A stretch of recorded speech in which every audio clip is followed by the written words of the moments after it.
தற்போது அண்மை செய்தி ஒன்றை பார்க்கிறோம். பாஜக பிரமுகர் அலிசா அப்துல்லாவின் குழந்தைகளை விமர்சித்து ஆபாச பேச்சு. யூடியூபர் திருச்சி சூர்யா கைது செய்யப்பட்டுள்ளார். அண்மை செய்தியாக பார்த்து வருகிறோம்.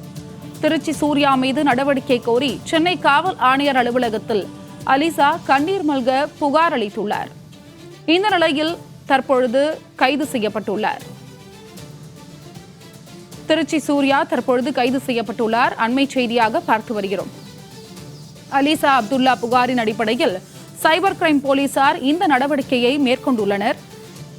விவரங்களை வழங்குவதற்காக உள்ளீட்டு பிரிவு ஆசிரியர் மணிகண்டன் இணைப்பில் இருக்கிறார். மணிகண்டன், கூடுதல் விவரம் என்ன?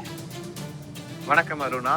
பாஜக பிரமுகர் அலிஷா அப்துல்லா நேற்று காவல் ஆணையர் அலுவலகத்தில் ஒரு புகார் அளித்தார். அதில் என்ன குறிப்பிட்டிருந்தார் என்றால், திருச்சி சூர்யா மற்றும் யூடியூபர் முக்தார் ஆகிய இருவர் மீதும் நடவடிக்கை எடுக்க வேண்டும். அதாவது தன்னை குறித்தும் தன் குழந்தை குறித்தும் அருவருக்கத்தக்க வகையில் சில கருத்துக்களை இரண்டு பேரும் பேசியுள்ளனர்.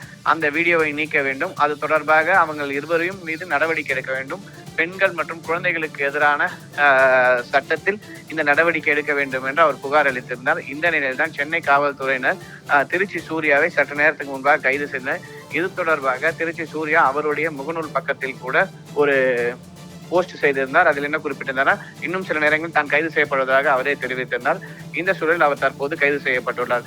இது குறித்து பாஜக பிரமுகர் அலிஷா அப்துல்லாவிடம் நாம் கேட்கும்போது அவங்க என்ன சொல்றாங்கன்னா, இது மிகுந்த மகிழ்ச்சி அளிக்கக்கூடிய தான் செய்தி என்றும் மீண்டும் முக்தாரையும் இந்த வழக்கில் விரைந்து கைது செய்ய வேண்டும் எனவும் அவர் தெரிவித்துள்ளார்.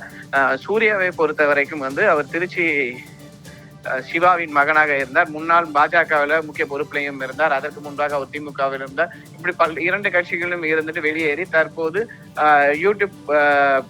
யூடியூபில் சமூக அரசியல் குறித்து தற்போது கருத்துக்களை அதிக அளவில் தெரிவித்தார். பாஜக குறித்தும் தொடர்ச்சியாக அவர் கருத்துக்களை தெரிவித்தார். இந்த சூழலில் தான் அலிஷா அப்துல்லா குறித்து ஒரு சர்ச்சைக்குரிய வகையில் கருத்து தெரிவித்ததால் தற்போது சென்னை காவல்துறையால் அவர் கைது செய்யப்பட்டுள்ளார். அருணா, உங்களுடைய கூடுதல் தகவலுக்கு நன்றி மணிகண்டன்.